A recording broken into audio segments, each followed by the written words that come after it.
Avec 2% de croissance annuelle, notre vitalité démographique crée les conditions d'un renouveau nécessaire pour tous, pour que de nombreux commerçants s'installent, pour stimuler le dynamisme associatif, ou bien encore pour maintenir une fiscalité maîtrisée.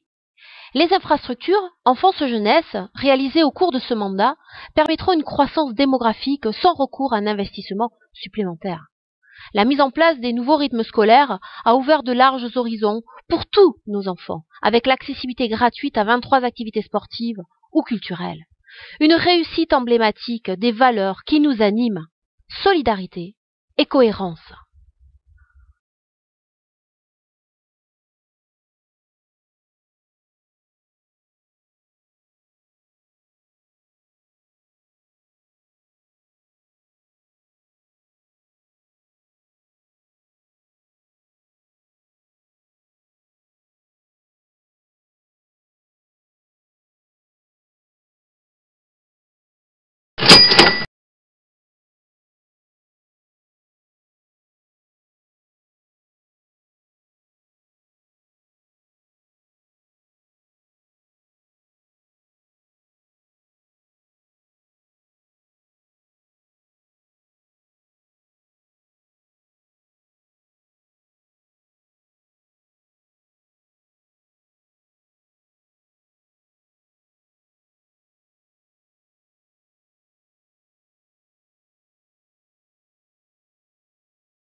L'Isle-sur-Tarn est une commune étendue, la sixième du Tarn avec une superficie de presque 9000 hectares. C'est aussi une des premières en termes de voirie, avec plus de 127 km de routes communales. Un réseau important, avec des ramifications nombreuses qui constituent l'ossature du Grand Lille rassemblé auquel nous aspirons. Un entretien permanent est indispensable, des bandes de roulement, des accotements, des fossés, des haies, et une réfection totale de plus d'un tiers des routes a eu lieu durant la mandature. De plus, des travaux furent nécessaires à la périphérie des infrastructures nouvelles, comme le collège Le Clésio ou l'aménagement en cours de la place de la République.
Les activités sportives et culturelles sont nombreuses à Lille et la commune s'évertue à améliorer les conditions de pratique par la mise à disposition d'équipements communaux adaptés, entretenus et optimisés dans leur utilisation.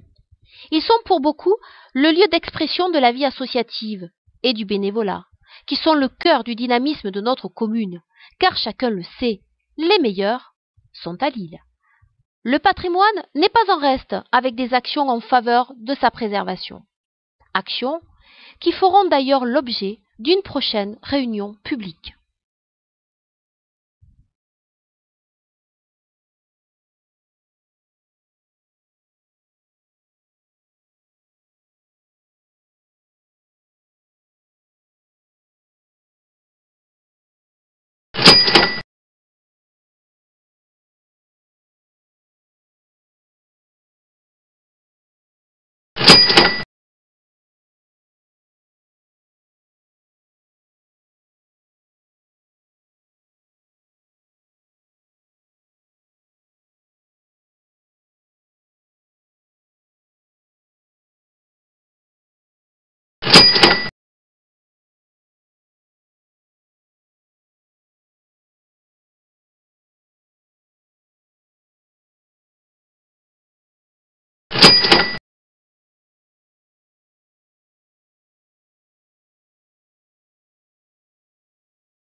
L'arrivée du collège et à l'opposé, celle du centre commercial Intermarché, ont modifié radicalement le flux des personnes. On peut parier que se créera à partir de là une nouvelle dynamique favorable au commerce lillois. D'autres actions d'accompagnement ont contribué au soutien du commerce, comme la convention avec les forains lillois pour le marché du dimanche matin, le financement des soirs d'été ou l'ouverture dernièrement de la place Cessac aux jeux de pétanque. L'action de Tarn et d'Adoux dans le domaine vise à gérer les deux zones d'activité qui profitent à notre zone, l'Albarette et Garrigues-Longues, qui représentent notre sortie sur l'axe de l'autoroute. Tourisme et culture, office de tourisme et musées sont aussi des facteurs d'attractivité. Une question qui a été abordée à l'instar de l'opération Vitrine des commerces et sponsoring lors de l'exposition du Bouffe.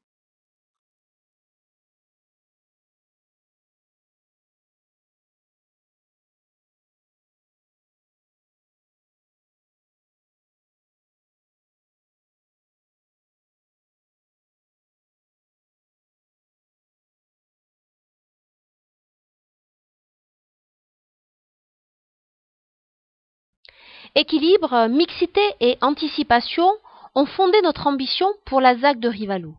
Équilibre entre accessibilité des véhicules et des placements doux, entre habitat et services, entre bâti et cadre de vie. Mixité entre parcelles constructibles et logements à loyer modéré, entre résidentiel et fonctionnel. Enfin, anticipation des besoins démographiques ou d'accessibilité à la technologie, avec notamment la fibre optique.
Le jumelage avec Borja, commune d'Aragon présentant des similitudes géographiques et démographiques avec la nôtre, est l'occasion d'échanges riches, qu'ils soient culturels ou festifs.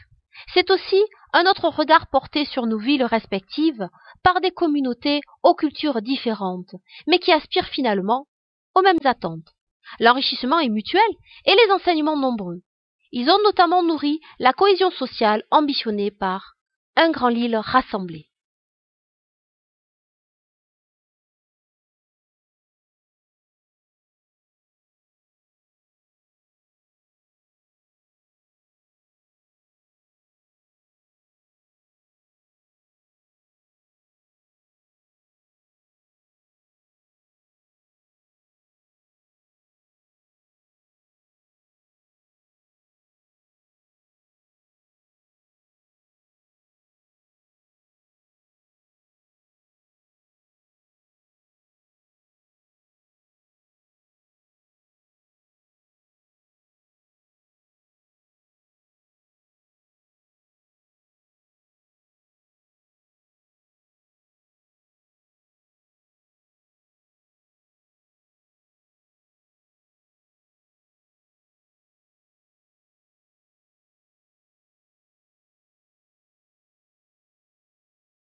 L'action communale se préoccupe aussi de l'amélioration du cadre de vie, qu'il s'agisse de la valorisation du patrimoine, du fleurissement du bourg et des quartiers, de l'installation d'un mobilier urbain de qualité, ou bien encore de l'intégration des déplacements doux dans les travaux de voirie.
Il n'est pas de cohésion sociale sans solidarité, au même titre que la civilité ou le respect d'autrui. Elle est le lien nécessaire à toute communauté. Si l'écoute est permanente et l'accompagnement individuel évidemment important, les actions collectives sont porteuses de valeurs, d'exemplarité. Les jardins familiaux sont à ce titre emblématique du lien direct entre l'entraide et cohésion sociale, qu'il s'agisse d'aider les plus démunis ou de créer les conditions d'une réelle relation intergénérationnelle.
Les rencontres furent nombreuses durant cette mandature, l'occasion d'échanges constructifs, de démarches participatives dans l'élaboration de projets, ou bien encore d'explications pédagogiques quant à nos actions.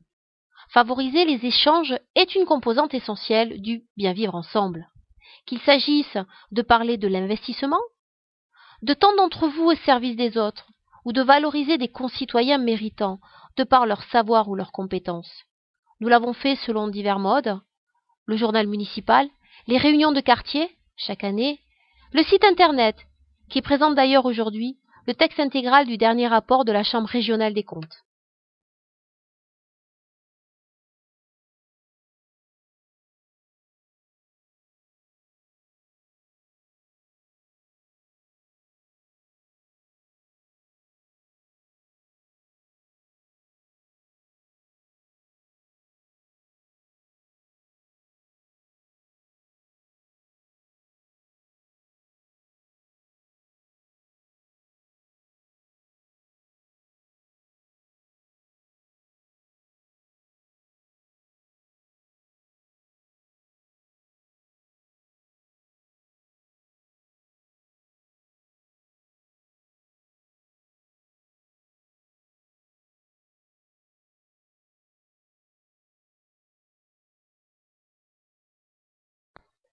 Avec quels moyens faire tout cela? Comme nous nous y étions engagés tout d'abord, en maîtrisant drastiquement l'évolution des impôts. Nous avons eu recours à l'emprunt, bien sûr, et on l'a toujours clairement affiché, mais sans jamais recourir à des augmentations de fiscalité pour cela. Sur la mandature, l'évolution des taxes votées est toujours restée inférieure à 1% par an. Sur 6 ans, il y en a eu 3 avec 0% de variation. Comment faire mieux? Mieux encore, les finances ont été rééquilibrées et pour la première fois depuis de nombreuses années, l'épargne nette, qui prend en compte tous les paramètres de la dette, est positive. C'est certifié par la Chambre régionale des comptes. On aurait eu ainsi cette situation dans 50% de la mandature.